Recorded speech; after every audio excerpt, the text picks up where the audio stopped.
Sexual violence is obviously a terrible thing to be accused of, and as you're more exposed to the spectrum of what is considered sexual violence and realise, that fear could be an admission that I might have done one of these things, and so then you reject it.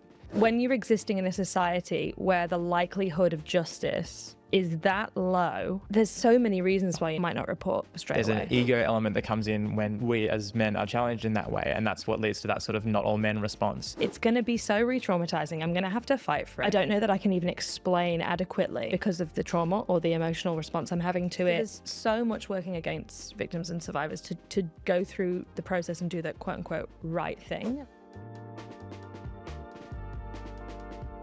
Sexual violence exists on a spectrum, from more subtle sexist remarks and rape jokes to serious offences. These serious offences are built on everyday comments and attitudes we sometimes don't even stop to question. It starts small with ideas like he's only pulling your hair because he likes you.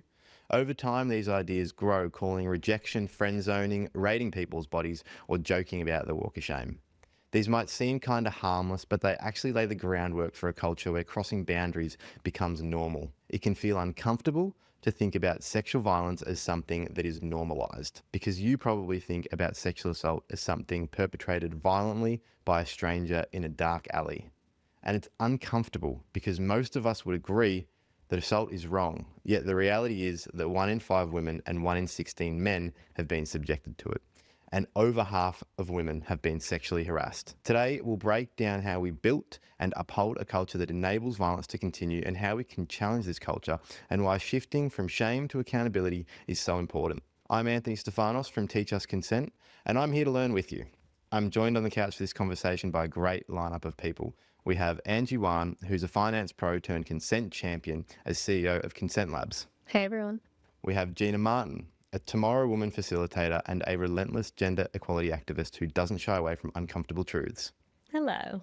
And finally, Emerson Brophy, a singer-songwriter unafraid to call out the political and social issues that impact our everyday lives. Hello. Well, welcome to you all. Thanks for being here. Oh, we're excited. The intent behind these podcasts is to really work stuff out together and get into the nitty-gritty of these complex conversations, which is, as we all know, can be very awkward and scary at times. So in the spirit of no wrong questions, I think we should start off by asking what we might term a quote-unquote silly question, and then we can hopefully revisit it or answer it in the episode. Emerson, would you like to kick us off? Yeah, so I think one question that I've been wondering is people who make those kind of edgy jokes about these sorts of topics, they're doing it for a reaction. And I really am curious as to how we can challenge those jokes and call them out without exactly just playing into their hand and giving them the reaction that they want. Oh, yes. It feels like a bit of a checkmate, and I'm sure there is a way to call it out, but I would love to explore ways that we could do that. That would be a really interesting one to revisit. Gina, how about yourself? Do you have any? There's often one that comes to me from parents and adults through my work in schools, which is around, is it silly of me or is it wrong of me to want to change my daughter's clothing or amend what she's wearing to keep her safe? That's a really common one. And I think it's really important to be that's not a silly question. It's actually a really great thing to talk about. That'll be a really good one to revisit as well. How about yourself, Angie? Yeah, I've spent a lot of time wondering how sort of throwaway comments like treat 'em mean, keep 'em keen, or sort of normalised tropes that we see reflected to us in media, on TV shows or movies, how they influence the way that we act in dating and how that influences dating culture as a whole, and then how that sort of ladders up into sexual violence potentially. Well, that's potentially a great place to start actually, Angie, because there is sort of a structure in place, as we touched on in the intro there, that enables all of this sort of a pyramid of sorts. Would you mind speaking to that and sort of taking us through a visualization of the pyramid even? Yeah, I mean, I think at the sort of pointy end of the pyramid, we have sexual violence or violence against women. And I think it can be really hard for people to grasp what that looks like, or the fact that it does exist to the extent that it exists in our society and that it is so normalised. And the natural question is, well, how do we even get to this place as a society where, I think as you said in your intro, Anthony, most of us would probably say assault is wrong. It's not the right thing to do. But then why does it happen to such an extent? and what are the sort of culture and behaviours that enable us to get to that point as a society. And I think if we take it all the way back to, I mean, I guess the question that I just asked, like the throwaway comments like treat them mean, keep them keen, sort of sets you up to expect a type of behaviour when you start to date or see other people where you don't treat them as respectfully. You leave them on red for a couple of hours or a couple of days, and you think that that's going to make you seem not as interested, a little bit cooler, and then that's going to elicit like a better response from them. But I think it's all of these things start to lay a groundwork of disrespect, which in isolation maybe don't feel as bad or as violent. But if they continue to layer on, it really starts to influence how we treat each other in real life. So feeling comfortable calling, for example, a woman a slut as an example, and that might then manifest into how you actually treat a woman in a relationship, all the way up until potentially disrespecting their consent in a sexual encounter. I feel like you hear a lot of people who would sort of, as a defense to not being involved in these conversations, go, well, I don't do the thing at the top of the pyramid. But so but they might do the bottom layer. And so doing that unchecked contributes each step of the way, right, on the way up the pyramid. Is that what we're saying? Yeah. How come, and I guess this is already at your silly question, Emerson, how do we go about calling out the behaviours then on the bottom layer of the pyramid so as to not get, enable that thing happening at the top? That's such a good question. I want to add to that as well. Calling out, like, I think is so important. We know about like Loretta J. Ross. She talks about calling out versus calling in. And there's something really beautiful about calling in that I've been practicing, like really trying to get better at it, because I used to do a lot of calling out, maybe not in the best way, maybe in a way that didn't really create like a constructive conversation or make the person go, I feel really safe with you to talk about this, when I was in my early 20s. And I've been practicing calling in a lot, which is where I try to meet what feels harmful or feels disruptive or feels like it could lead to violence, because it's normalizing that culture, with a question instead of a statement. So, for instance, sometimes that could be a bit pointy if the thing is really harmful. It could be like, I'm just like struggling to understand like why you would think that's like an okay thing to say. Like, help me understand that. Like, that feels really uncomfortable. But if it's something that's kind of, I don't want to say softer, because I feel like even the soft things can lead to really horrendous outcomes. But something that's maybe more normalized, and asking with a question like, can you explain that? What did you mean by that? Yeah, did you, because getting someone to kind of break down and explain the Yeah. thing, it only takes a couple of questions until someone goes, I don't know, I just have heard it, or I just think women are sluts, and you're like, cool, now we need to unpack that. You know what I mean? Like it kind of falls away quite quickly with a couple of questions. So I think calling in and questioning can be a really good one. I like that. And I think it's good to challenge it in that way. And especially like things like treat them mean, keep them keen. I hadn't even drawn that connection that, that is a marker of disrespect. And I think if people are given a moment to question that and just sort of, be either asking themselves or be asked by someone else, hey, why do you leave them on red for X number of hours? If they find that the answer is, that's just what you're supposed to do, or that's what I was told to do, or whatever the reasons are, it feels like that gives them a good opportunity to decide whether they actually want to keep doing that or whether they think it's fair to do that. I hate playing that game where you're messaging and you're matching each other's reply times. It's so tiring. So annoying. You're tiring. And I don't know, that headspace of trying to keep up that sort of facade or bravado or whatever it is, I could see why it might be harder to cast that aside. But I think being asked to question why you're doing it is great. To go back to calling in, Emerson, do you think there are still social pressures that work against you actually maybe calling in against a friend who's said something like that? I think so. I think the social pressures have a way of, evolving and changing with the more we know about these conversations. So with every sort of technique we have to call out or call in, like there are reasons why it is now hard. Like some of the comments that I've gotten on some of my content calling out this kind of stuff, there's a lot of like saying that someone's a pick-me for for speaking up in defense of women or non-binary people or whoever's being marginalized or targeted in this way. Yeah, that's actually a really good point. We were speaking about that the other day. Just sort of, yeah, if you speak up against it, that like that phrase "pick me" is like, so you're almost like reluctant to speak up Exactly. about it.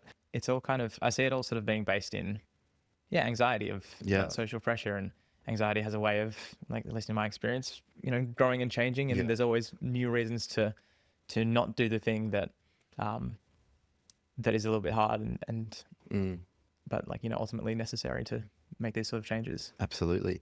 Can we, Angie, maybe have a few more examples of the behaviours that make up that bottom layer of the pyramid, or even Gina, if any come to mind for either of you? Yeah, absolutely. Locker room talk is another example that comes to mind. So what I mean when I say that phrase is, sort of typically a group of men or male identifying people coming together and discussing most likely women and potentially throwing around derogatory phrases and feeling relatively comfortable with that, or perhaps feeling uncomfortable but not sure how to sort of go against the status quo and call that out or call that in. Gendered language as well, or sort of gendered expectations around roles that people play in relationships or around sexuality. So for example, like body count is one Yeah. that sort of comes to mind. Like, it's okay if men have higher body counts, but if a woman has higher body count, then they're not as desirable or there's something wrong with them. Yeah, those are some examples that come to my mind. But I wanted to pick up on something that you said before, Anthony, is just because you might have heard or used some of those phrases or engaged in some of those behaviours doesn't mean that you will perpetrate sexual violence. I think that the link is not as direct as that. Yeah. And I just want to make that really clear for everyone. But I think, the conversation around a pyramid can be helpful to say, we all play a role in building this culture that does enable violence to exist in our society. And we all of us here and, everyone in society can be accountable to some extent to think about the language that we use or the friends that we have and the conversations that we have with those friends. When we look at that very bottom section of the pyramid, and I think, correct me if I'm wrong, and I know there's different versions of it, but I think at the bottom, underneath that first layer, we've got like homophobia, transphobia, racism, misogyny, all those kind of systems of power really that create those behaviours in individuals. Those gendered expectations, I think, are so important to talk about because we often start the conversation at individualized behavior. We haven't even talked about the fact that in our culture, we rarely go to the place of going, hang on, all these expectations of gender and how gender is socialized, the contradiction of just how girls and women are raised, of your value is your appearance and your desirability sexually, but also your feelings of sexual desire are wrong and dirty. That contradiction is impossible to navigate. You need to be agreeable and submissive, and for boys, the pressure of your masculinity is directly tied to your ability to get girls, be dominant, get strength, get money, get dominion, dominate, all these things. That just creates that dynamic, right? Like women and girls become something to consume or get. Men and boys are socialized into these ideas that they're not a real man or masculine unless they get girls or unless they treat people in a certain way. And so you can just see so clearly how then we're in schools and boys are getting outcast because they're like, I don't agree with that. And then it's like, well, you get punished for that because that's not the script. You shouldn't be calling out that kind of behavior. You can see how easily it gets there, even just from below the pyramid, how the pyramid even starts. And I think that's a really important thing that we need to make our people in our culture and the masses kind of understand, that how directly gender is linked to sexual act starting and sexual objectification starting as well. Yeah, and I think how those really rigid understandings of gender negatively impact all of us. Yes. Not just women, but also men. Absolutely. I mean, the pressures that you're working against, like as a young man, to have the courage to say something like calling out, like you might have mentioned before, Emerson. Like I remember being in high school and you're just like, swim with the current. Yeah. Do not go against it, otherwise you'll be cut down a peg. And it's an awful feeling, but also quite liberating when you start to hear things like this. Like I don't remember hearing any of this stuff in high school, and it's like it changes your mindset so quickly once you start to learn about it. So it's really wonderful, the work you all do. But another thing that stands in the way of challenging the normalization of sexual violence and ultimately eradicating it is that so many of us still hold misunderstandings about sexual assault and how it plays out. So I've got some myths here that we can all myth bust together. So let's unpack them all. We might actually kick it off with maybe your quote unquote silly question, Gina. The myth that if you dress differently or cover up, you can protect yourself from being assaulted. We could sit here for 5 hours. I think it's a really understandable, normal thing for people who have dependents, children around them, who want to protect their children. They go to the first thing they can control, right? Which is like, what do I have access to? I will try and change the way my daughter dresses because maybe that will stop this fear I have, which is a completely valid fear. Because whether it's sexual violence on the pointy end of the spectrum or it's objectification or it's all these other things, we know that most young girls will experience that at some point in their lives, especially in those teenage years. There's lots of data around it there. So it's totally understandable that they ask that question. But I always want to meet that question with like, what does safety mean for a young person? And is it true, actually, that sexual violence is more likely to happen if there's a revealing outfit or there's skin on show? We know that it's not in the data and research. Right. There's so much that backs up the fact that there's not really a direct correlation between those two. There's lots of research that's come out in the last sort of 15, 20 years around that. There's exhibitions that have been held that show the outfits people were wearing when they dealt with sexual violence. And hugely varied. We know in the US Army, where they wear non-gendered uniforms and they're completely covered, sexual violence and assault is a real problem. So there's a lot of data there. And the question I always want to ask parents is, if we really want to disrupt this culture, we also can't be leading with a solution, which is, if you change the way you dress, then maybe he'll assault another girl. Within that logic, which is just passing, if you believe that that's what's going to happen, which we know that that's not, the correlation isn't there, but if that's the logic, we are then just redirecting assault onto someone else. And what makes a young person actually safe is having a relationship with safe adults where when something happens, they can go and talk to a safe adult about it. And I remember being a kid and a friend's mom and a school teacher made comments about what I was wearing. And I didn't realize at the time because I didn't have the language. But now I look back and I'm like, oh, I felt victim blamed before anything had even happened. So when the thing happens, I'd go, I'm probably not going to talk to that teacher or my friend's mom because they're going to go, but I did tell you you should. Yeah. So that's the message I'm getting. So wow. I'm now not really that safe because I now don't have the adult to go to. And I'm like, let's talk about what safety looks like. Let's really accept this hard truth that maybe that will happen. But you're going to be the person they'll go to if you don't use that method of control. And we know there's not much that legitimacy to it anyway. Yeah. Wow. What an amazing, silly question answered, myth debunked. That was, what an incredible so answer. Understandable, that question though, hey? Like, Yeah. you just want to help. Well, why do we think that myth then like persists in people's minds? Like, is it the media feeding us the wrong message? So many people still hold that belief. And it makes sense that they do it, right? Like when we go to schools, we see schools giving girls uniform codes, measuring their skirts. We grow up in a society that says that girls' bodies are inherently sexual. They are not inherently sexual. But we do grow up in a society and we're socialized as adults into that idea. So we feel like, and also in a society that says that women are responsible for men's behavior too. I mean, Angie, do you think young people still perpetuate that belief amongst each other that what you wear contributes?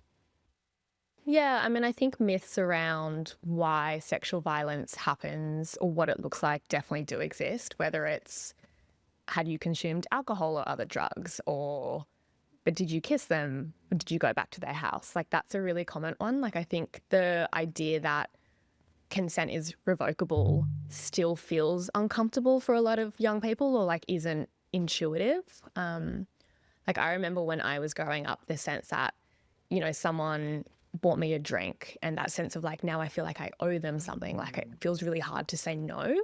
I think that still exists, and particularly for women, because we have grown up to be socialized to be polite or to be people pleasers. It's hard to say the word no. Well, I think myth busted on the couch here at the very least. So we'll move on to the next one. And the next myth is that, or misconception about sexual assault, is that most sexual assault is perpetrated by a stranger in the dark. Now, is this true, Angie? It's not. By far and large, most sexual assault is perpetrated by someone that's known to the victim survivor. So whether it's in your peer group, whether it's family, family friend, you're more likely to know them, and it's not down sort of like a dark alleyway as is often depicted in media. It's also often not physically violent, which I think is why probably for most victim survivors, it's actually really hard to identify if sexual violence has happened, because maybe there wasn't aggression. And so there's that sense of like confusion. I thought sexual violence was this one like really physically aggressive act, but that's not how it transpired for me. So I don't actually know if what happened was non-consensual. Yeah, wow, that's a great answer. And we have some stats on that one. So 33% of sexual assault happens in relationships, and 39% is perpetrated by someone known to the victim survivor. So to go back to maybe the relationship point that you were talking about, why? So yeah, can we elaborate on why it's so difficult perhaps to realize if you've been sexually assaulted in a relationship? That's a great question. When we look at the way we're socialized into binary gender, there is a lot, exactly like Angie is saying, around compliance, agreeability, around our bodies being seen as a sexual object. And there's a real culture in which we as young girls are victim blamed, not even just to us, but when we look at the media, when we look at how women are treated in movies, when we look at the representation of female sexuality and of femaleness and womanhood and girlhood, there's a lot in there around being conquered or being consumed or being agreeable. And I see a lot of girls talk about this kind of stuff. Firstly, victim blaming their self, which I've done to myself, and I've been assaulted. I'm a victim myself. And I spent a long time realizing, or maybe not realizing, I was victim blaming myself until later on. So there's that culture that has created that idea of like, oh no, don't kick up a fuss, don't be over dramatic, all of those gender stereotypes. Maybe I'm not quite right about this. I've seen lots of representations of women, and that seems to be what they happen. They're consumed sexually. That's kind of the thing. But then also the feeling of defining yourself as a victim or a survivor of sexual violence or sexual assault is a really, really painful thing to do. I think especially now we have so many beautiful narratives around empowering young women and girls, and it's really hard to say like, I've been disempowered or I've been assaulted or I've dealt with this, when there's so much stigma around it as well. So there's both all the things that come before it, and then also the society and culture we exist within that makes it really, really hard to talk about it. And then also that having to sort of take on an identity that you really never wanted to have, that now feels like something you have to hold. And it would be much easier for me to just not think about it and carry on as if it didn't happen. I wanted to add on to your question about sort of non-consensual activity in a long-term relationship. And I think it's also important to bring into the conversation cultural norms. So, for example, in certain cultures, the idea of, in marriage, really rigid gender roles are the norm. So, for example, women are meant to be submissive to men in a marriage, and that's normalized. And the idea of telling someone, considering seeking help, divorcing, would not even cross their mind or be remotely possible to access. So it's important to, I think, consider how different, whether it's cultural identities or, gender and sexuality identities, how that also plays into somebody's ability to, one, recognize what's happening, and then two, speak about it or seek help. Yeah, absolutely. There's such eye-opening answers from the both of you, and thank you, Gina, by the way, for sharing your experience. I'm really sorry you've had that experience. Thank you. But Emerson, why do you think that it's still a widely held opinion then? I mean, obviously you touched on it, Angie, that maybe the media is responsible. Do you think we're maybe trying to distance ourselves from the real issue, like on an individual level? Or I would never do that. So, Yeah, I think a lot of it does come from that knee-jerk reaction to being challenged in that way, and especially for sort of men to acknowledge that the problem can be the societal structures where men are, expected, or the gender norm is for men to do X, Y, Z, or and even just the patriarchy existing in the first place. And you can acknowledge that the patriarchy exists and that as men we benefit from it, while also acknowledging that you yourself may know that you will never do the stuff at the top of the pyramid. I think there's an ego element that comes in when we as men are challenged in that way, and that's what leads to that sort of not all men response, which obviously is like not all men are doing that at the top of the pyramid, but we see how we all benefit from the patriarchy, which does so much harm. And even to just talk on the gender roles thing as well, on the other side of it is like in situations where the man is the victim survivor in a sexual assault encounter, that can stem from the expectation that men are always wanting sex and they should always want it. And so if they don't actually feel comfortable doing it, or if they're in a situation where they are not feeling like they're consenting, then that would lead to self-blame there. Yeah, absolutely. I think that is another myth that we'll touch on. But sorry, Angie, you were going to go? I think for me, a reason why these feelings still exist in society is because there's a disconnect between the phrases that we throw around, like sexual violence, coercive control, and what behaviours actually make up those things. Because those terms sound bad and scary and like things that we don't necessarily identify with. But if you break down what behaviours actually constitute those terms, we see those around all the time. So, for example, like repeatedly asking someone out on a date, even though it's unwanted by that person, like that constitutes sexual harassment, and that happens in society. That would be sexual violence. Or, coercive control, like being really obsessive about knowing where your partner always is, their location, like that could be termed as coercive control, but that behaviour definitely exists in many relationships that I've observed. So I think there's a disconnect between like sort of the terms that, government or experts in the space use and what behaviours are actually happening in society. And I think that's our role, to sort of break down like the really high level language and say, what are we actually talking about here? I think that disconnect that you speak about between the language plays a big role as well, because if you aren't seeking out content, say like this, you're not exposed to the idea that like sexual violence is a spectrum. And then once you are, as a young man, all of a sudden you realize, oh, I thought it was just this awful thing that happened by a sadistic, violent person. Actually, it's all of these. There's a lot of other things. And then maybe they reject that idea because they've realized they can see something they've done and didn't even realize it was wrong. So then how do we go about, do you think, getting someone to hear about this, not reject it because they realize, oh shit, I've done something wrong, and actually just change the perception that they have? At Consent Labs, we use the term empathetic accountability, specifically when we're working with young boys. And I mean, I think that's really important because no learning or no mindset shift ever comes from a place of fear and shame.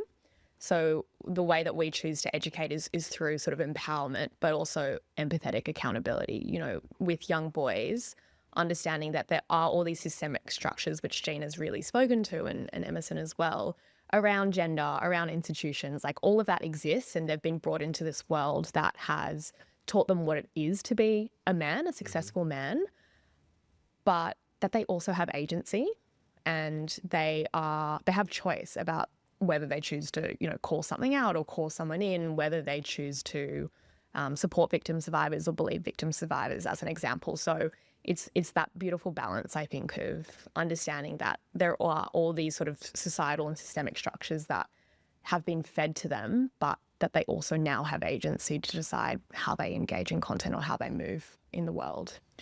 Someone said this is part of the Teach Us Consent team off air, and I'm sure it'll be relevant in other parts of this podcast, but I want to make sure it gets in at some point, because I was like, oh, wow, that's a great way to put it.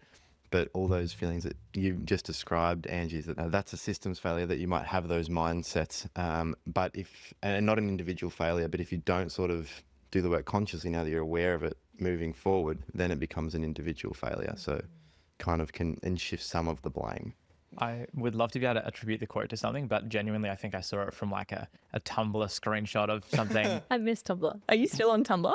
I am not. I think I saw it. I probably saw it on Reddit, to be honest. Okay. I think you're on Tumblr still, and it's okay. But it was like something like, the first thought you have is the way you've been conditioned to think and then what you do next or what you think next like defines who you are. 100. Absolutely. I love that. Misconception busted that most sexual assault is perpetrated by a stranger in the dark. So if we move on to the next one, I know we kind of have touched on this, but I might address it to you, Gina. The misconception that if they didn't resist or fight back, then they weren't actually assaulted. Like Angie said, a lot of assault and violence that happens isn't about physical constrainment or aggression. It also places all of the burden, like everything, on the victim or survivor to control the outcome of what is happening to them, which is just a real harmful narrative in the first place. Yeah, I think you touched on it there. It comes to this idea of like the perfect victim, and why. What are some of the reasons that someone might not fight back? Yeah, so there's 4 trauma responses. Freeze, fawn, flight, fight. And that's something that's completely out of your control. Like until you're in that state, you have no idea how you will react necessarily. And everyone will have a different sort of trauma response. I think specifically for women, they're more likely to freeze. So in the moment, like you just can't fight back or you can't say anything. Or fawn. So you attempt to essentially please to minimize the risk of more harm than what's happening in the moment. And I mean, I think we've hopefully progressed as a society, and our legislation now reflects affirmative consent, which is if you don't hear no, that doesn't mean that you've got consent. Like the onus is on every single party to be actively seeking, does the other person actually like what's happening? Like, do I know that for sure? I think we're hopefully trying to move out of a space of we're just making assumptions, or I don't even care about what the other person wants out of this. It's like, have I actually asked a question? Do I know for sure that this is what they want? Thank you for explaining those. By the way, we will also have a full episode on trauma and responses. So if you want more information on that, you can check out those episodes.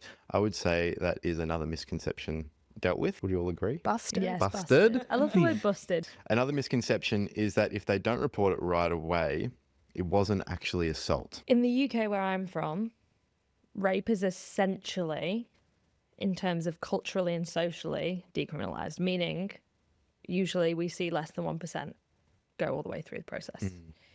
We're looking at like 98% of rape cases not going through the process and justice not being served. So when you're existing in a society where the likelihood of justice is that low, there's so many reasons why you might not report straight away. Both your fear that there's no justice that will be served or that it won't be handled appropriately. We know lots of women and people of marginalised genders have multiple experiences of assault and violence. I'm one of those people. I had 2 police cases before I was assaulted. I was upskirted, which is what I was mentioning before. And I went to the police. That was my 3rd dealing with the police, and was told if I hadn't been wearing underwear, they might be able to do something about it, but I was, so they can't. So there's lots of experiences that make victims and survivors of sexual violence go, it's going to be so re-traumatizing. I'm going to have to fight for it. I don't know that I can even explain adequately because of the trauma or the emotional response I'm having to it, or all of the internalization of victim blaming I'm doing myself. How to explain that to the appropriate authorities. To a report is to reveal to people around you that something has happened. It is a disclosure of sorts.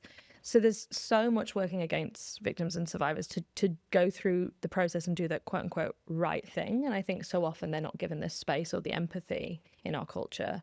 And those barriers aren't dissolved by our culture. And I imagine it would also come down to between, realizing and reporting it to the police, which obviously comes with its own sort of barriers. The step in the middle might be finding someone in your life to confide in, and that is also a total roll of the dice as just how they will react, whether they're going to try and sweep it under the rug, or I feel like it's, if the perpetrator is known to them, there could be a lot of their own baggage that they're bringing into that of not wanting to believe that person is capable of that. And so they would have their own sort of biases and reasons to potentially encourage the person to, just ignore it. It probably won't happen again. It was just a one-time slip up, blah, blah, blah. And as we touched on before, most of the sexual assault is happening by someone you know. So if it's someone in the friendship group, I'd imagine it's also nerve-wracking to then go, oh my God, I'm going to take someone who most of our friends like and report them to the police. Do you ever get feedback from the young people you work with that that's the reason they don't report as well? Yeah, that's an absolute real fear that if you came out and said, I had this experience, but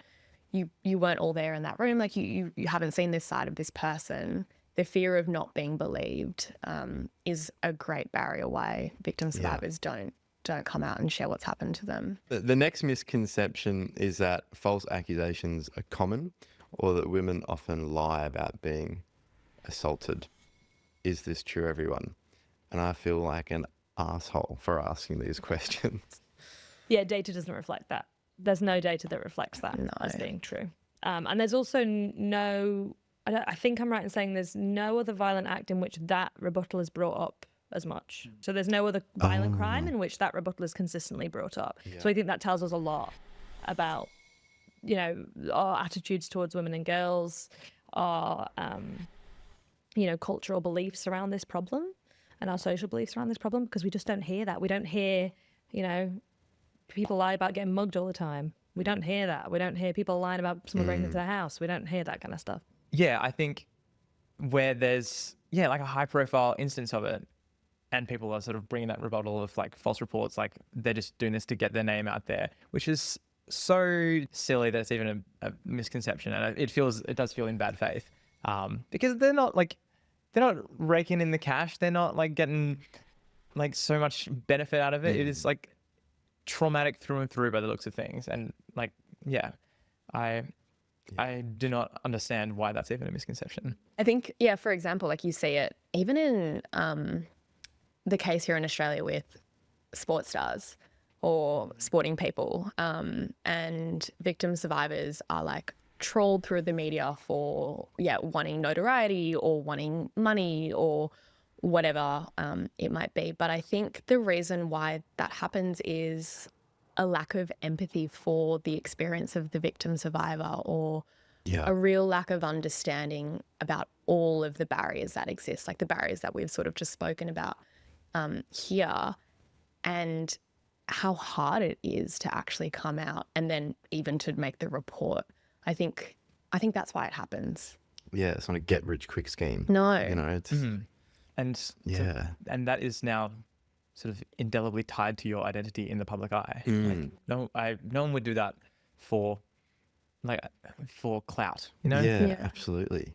So I think there's a stat that says you're 0.1% likely to be convicted of sexual assault. So you are extremely unlikely to even be convicted when you have done the crime, let alone be falsely accused and convicted. You're more likely to be struck by lightning. Literally, there's a stat on that. So it's so unlikely. That's also tied to a secondary point, which is used as a kind of myth or a kind of distraction technique, which is that like false accusations are really dangerous because they ruin lives and that they're very common. Firstly, they're not very common, as we know from data. But I also wanted to say, I think that that lack of empathy is like and lack of education is so understandable when that culture is the dominant culture. It's so normalised for us to see those men in positions of power who have perpetrated these really, really violent acts.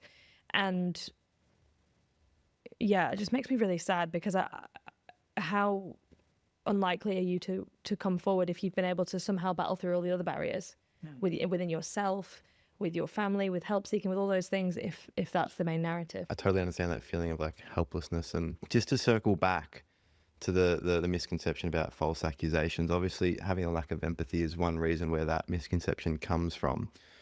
Where do we think, maybe from a male's perspective, Emerson, the fear comes from outside of the lack of empathy? It could just come from that lack of understanding that there are the systems at play, and that almost that pressure on young like men and boys to not do the wrong thing.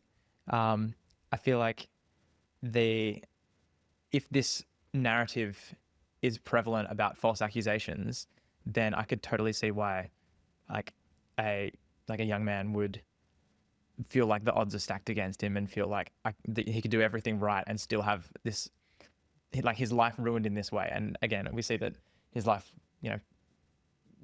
wouldn't be ruined necessarily. He could end up in extremely powerful positions. But I could see why that could be used to just demotivate and de-energize young men who do want to do the right thing and are motivated to learn about like how to sort of work to move society in the correct direction, I guess. And so I feel like the forces that are sort of pulling young men in the direction of don't worry about it, the patriarchy is not a thing, etc., etc. I feel like that would be a tool that's sort of used by them to say, hey, look, you could do everything right and still have your life ruined. Yeah. Yeah. So I feel like there's a lot of bad faith actors and a lot of, it would be a tempting mindset to fall into in those moments of feeling overwhelmed or feeling like you're being blamed for societal issues. So I think that what you mentioned before about that sort of very bottom layer of the pyramid of sort of the societal structures, I think that's really important to sort of acknowledge that, like, yeah, we haven't just sort of sprung up in a little petri dish and like having these thoughts completely out of the blue. Like this is like trained into us from a young age. Maybe it also comes from like that position of like sexual violence is obviously a terrible thing to be accused of, and as you're more exposed to the spectrum of what is considered sexual violence and realize, you know, that fear could be an admission that I might have done one of these things. Yeah. And so then you reject it. Yeah. And then if you reject it, and like you said, the patriarchy ensues and that system continues and you don't have to have any accountability. Exactly. I think I think that's a big thing in our culture generally around these topics for all of us, is like what they require is us to really look at ourselves, whether we're upholding that culture or contributing to it, or whether we're not really, but we're also not doing anything to disrupt it. Even inaction becomes something that's like, I don't feel good about my inaction. I might not be adding to it, but I'm not doing anything to help it. All of this requires us to look at ourselves. And I think that can be really tough work. Like that can be really scary. It's uncomfortable. Yeah, it's definitely. I think that curiosity of just looking at your thought patterns and actions or your inactions, looking at it with curiosity and saying, all right, hold on, why am I thinking this way? What am I doing? Do I want to be doing this? Yes, no. If not, then what can I do instead? I think just sort of just like zooming out from your thoughts a little bit and sort of looking at your mind as a whole and like, just being curious about it. Yeah. Geez, like great answers and conversation again there. I'd say another misconception busted.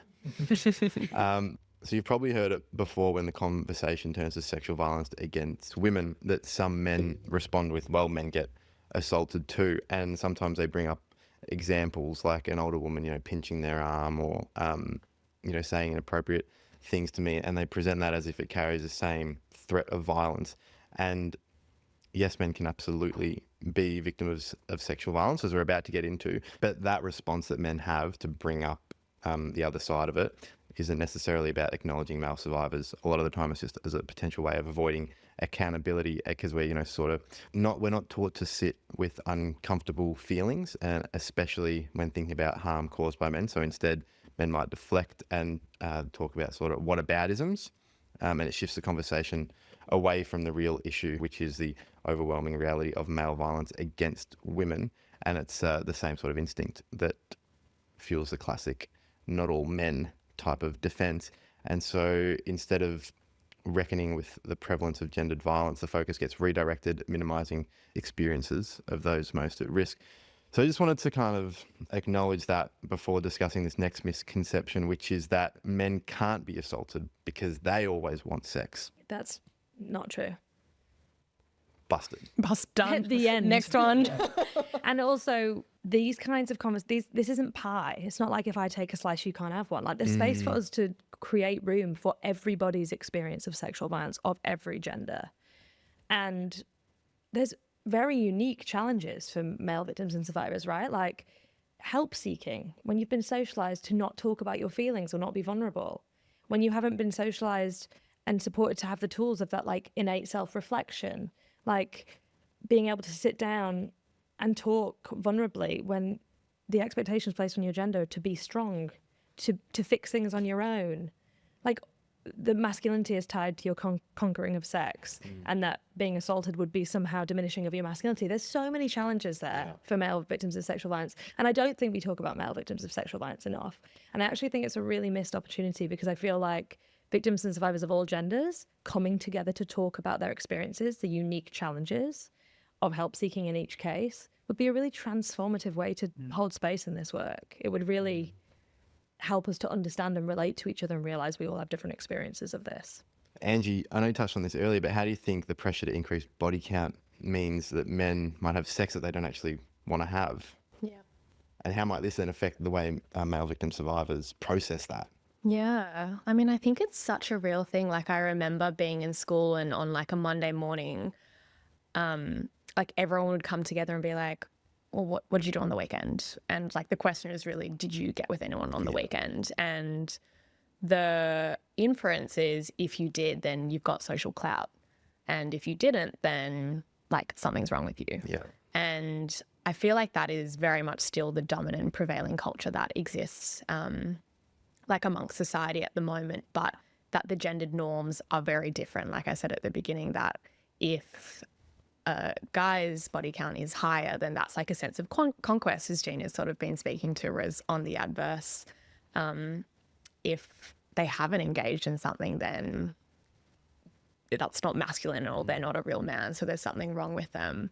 So I think like that's how peer pressure starts to build, and it can be hard to go against the grain, as we've been speaking about. Like, everyone wants to feel that sense of belonging, and particularly when you're in high school, like you just want to be a part of the group. And so you can absolutely start to see how like you want to turn up on Monday and say, yeah, like I also did something on the weekend, even if maybe that's not what you really wanted to do. Yeah.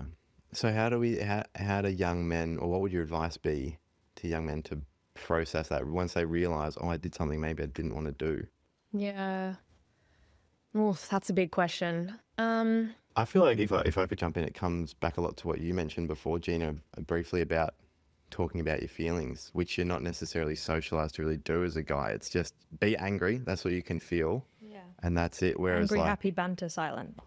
Yeah. Kind of.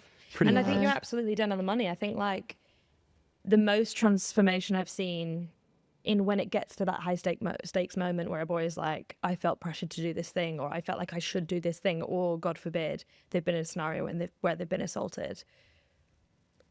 We can't expect young people to just know what to do or just do the right thing in those high stakes scenarios. It feels almost a bit like tragically ironic that to be vulnerable and like properly vulnerable is such a hard thing to do. And like, it shows such strength to be able to do that. Yes.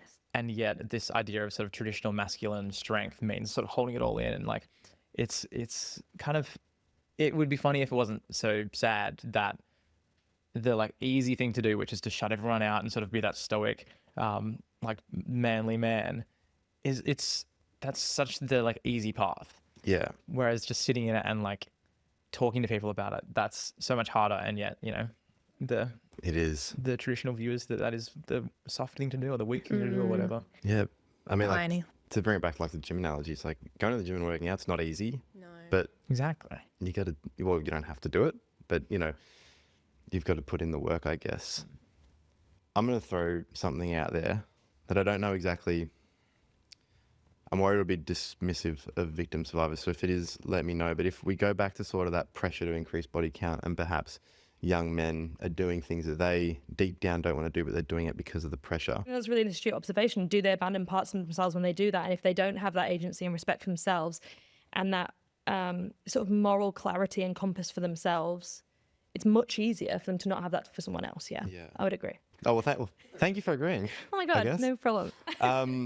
Well, great work, everyone, on debunking these misunderstandings. It was a great conversation to be a part of, and I'm sure anyone listening will feel the exact same way. And I mean, even if you're able to have these conversations respectfully within your group of friends, I think it's so eye-opening just to talk it out the way we have. So thank you for being a part of that. We'll move now to sort of that victim-blaming attitudes trend that there seems to be.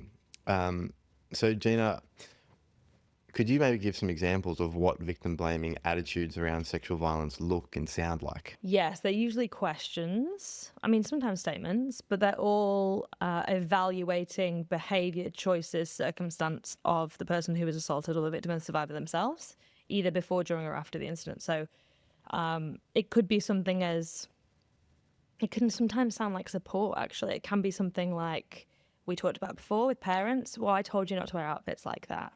You know, people are going to look at you if you wear outfits like that. It could be, how drunk were you? How much were you drinking? It could be, why did you go to a party like that with all those people there? It's questioning the behavior of the victim survivor with the inference that something they've done or a choice that they've made is the cause of the violence, not the person choosing to assault them or enact violence on them. That's awful. Yeah. I think we're all unlearning that sort of victim blaming attitude, as we've talked about a few times, about sort of the pressures and the systems that have made us have these mindsets. So, Angie, how's that process going for you and what's it look like? Yeah. I think you've hit the nail on the head. Like, it is a constant process of unlearning. Like, even, you know, working in this space, I still have to check myself sometimes, like to the point that Emerson was making before. Like, the first thought that you have is sort of what you've been trained over years of socialization to think. So, I mean, for me, as an example, like the Justin Baldoni, Blake Lively case that we've seen come up in the past sort of 9 to 12 months, and the questions that have been thrown around and the accusations and media reporting that have been thrown around about like both of their behaviours, and sitting with that personally and also unpacking that with friends and like my team to be like, well, how does this sit, knowing like everything that we know about, you know, the space that we work in, but also like what were my immediate thoughts about that? So it is an ongoing opportunity for me. Like, things pop up every single day where it's like that sense check of what was my initial thought, and then can I actually interrogate that, and does that actually check out? Yeah. So being like really reflective Yeah. is the advice there. And I think coming into it with no judgment. Like, I feel like, again, it's probably another Tumblr cliche, but the whole thing of we judge other people on their actions, but we judge ourselves on our thoughts. Yeah.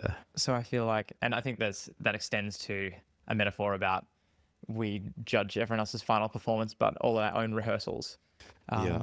So I feel like the instinct or the reflex again might just be, if you do catch yourself having that sort of, old-fashioned way of thinking, it can be something that you shy away from, and you're like, oh, damn it, I'm so bad at this. I'm so backwards. I don't like thinking about this. I think we need to, part of that work is to train ourselves to just be curious about it again and not judge. Like, you find these new ways that you're still sort of going back to these old ways of thinking. You call it out to yourself internally, and then you correct it, and then you just get the reps in of doing that, and then it becomes a habit. So it might be a nice time to sort of wrap up and come back to that sexual violence pyramid that we discussed at the start. And obviously we've got a massive problem with sexual violence on our hands, and starting on these lower levels and undoing our own conditioning is a great place to start. So how do we think we can proactively call in, to use your terminology, Gina, behaviours on the lower levels of the pyramid? So if we hear locker room talk, how should we call that in, Angie? I mean, I think it starts by being able to identify that, for example, talking about women in a certain way is wrong or is potentially harmful. And you do that by, engaging in content like this podcast. And then from there, being able to take the step to pull a friend aside and have a conversation to say, hey, this felt a bit ick for me. Like, did it feel the same for you? Yeah. And just make it low stakes for yourself. I think that's like the real benefit of calling someone in for me. It's not as confrontational, and start with someone that you trust and that you have a really good relationship, like baby steps, I think. Okay. Yeah, great. Yeah, great advice. How about Emerson? What do you think? Yeah, I think just trusting your gut. Like, if someone says something that you know is wrong or it's harmful or it just makes you feel gross to hear, I think that's something that's really important to pay attention to and react accordingly. Like, if if it makes you feel gross, don't be shy to like react like in a way that shows how you feel. Like it's not necessarily a big sort of adamant call out moment. It's sort of like and this could be a potential way to sort of address those, this like locker room talk or any jokes that you're uncomfortable with, but sort of let that person know that it's actually not funny just by like not laughing, or like if it wouldn't be the worst thing in the world if like those sort of offensive jokes sort of take the air out of the room and make things awkward. Like it's quite non-confrontational. It's pretty entry level to just let it be awkward in that moment and let that person sit in that awkward moment rather than just sort of politely laughing along. Like, it sort of brings about that curiosity of your own behavior and sort of thinking, why am I laughing to this? Like, what's going to happen if I don't laugh at this? It will make this person feel like they've said something wrong, which they have. Yeah. Why? Like, I feel like I do it so often, just like laughing to be polite because you don't want to make it awkward for the person. Exactly. If they've said the wrong thing. Yeah, and it can be really hard. Like, I will still like catch myself going to laugh in those situations, and so it's one of those things you have to sort of train yourself. Yeah. And I say that to myself as well, to just like try and undo that reflex and be like, no, like I'm not laughing at that. Yeah. Not funny. Not funny. Well, going back to you, Gina, because you brought calling into our attention in the first place. So what are some ways that you would advise people to call in behaviours like at the bottom level of that sexual violence pyramid? Yeah, I think a well-placed silence can be really valuable. Like you said, like if you laugh at something and then you have that moment when you go, well, I'm kind of socialised and I just laughed at that. I would say out loud, like, oh, I don't know why I laughed at that. I'm trying to do better than that in the group. You don't realise how much just like a well-placed yikes can do. Like just like a single word or a single silence. And if you're in a group of people that you have a relationship with, just be prepared that it might be more than just that one thing. It might be a couple of conversations. It might be, something that goes on. There's a longer term kind of effort you have to make with them. But I would also question if someone's doing that often as a pattern of behaviour and makes you feel uncomfortable and you don't feel like you can have a conversation with them, not just because you're nervous, but because you're fearful that the friendship will end or the relationship will change, I would question whether that person is your person. And then the final thing I think I'd say would just like get support around it. We never really talk about how actually hard it can be. Like in a workplace setting, we're like, call it out. There can be real punishments for doing that in a workplace setting or in a social group. You can feel like you're going to be outcasted. So just like have people around you that you can talk to about it. Talk about the fact that you want to do it. Workshop with them how you might do it. And then just starts with small. So the silences, the yikes, the not laughing. Can you explain that to me? Those kinds of things. Yeah. I think even in like group chat scenarios when it comes up, like it would be so small but like powerful to just throw in a thumbs down or like a vomit react or just some like little tiny, like such a small effort, but I feel like it's that first step towards getting people to realize that they've said something that is, wrong and harmful, and it like causes these wider problems. And so I think that's like in terms of small actionable steps, I feel like that's so small, but like just a great entry point into calling people out and calling people in. Absolutely. I think as well, just thinking personally, being literal would be like a great way. Like if, you get that response sometimes where people might go, oh, you think you're better than me because you're calling this out. Actually, maybe just being literal with a group of friends to say, hey, actually, I heard about this pyramid. I'm really trying not to embody these behaviors or encourage it. And then they can be on the same page from the get-go. Might be a nice way to call in those behaviors. But I think we've left it with some really practical tools for people. And so I think that might be a nice place to wrap up. But thank you so much, all of you, for being part of this conversation. And actually, Gina, we mentioned something off air about getting involved in these conversations and when the right time is. Would you be happy to share that? Because I think that's a great thing to think about towards the end here.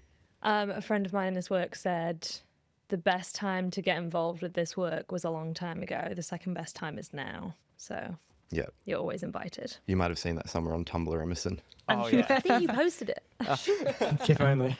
But thank you for the work you do. You've gotten so many people on board in the journey. All of you are making people question that inner monologue, inner dialogue that might be just present, that's incorrect. And so I've really learned so much in this chat, and I've got no doubt all the listeners have. So Angie, Emerson, Gina, thank you so much. Thank you. Thank you. Thanks for having us. And you can always find some more information at Teach Us Consent's website, teachusconsent.com, or follow the Instagram for more information.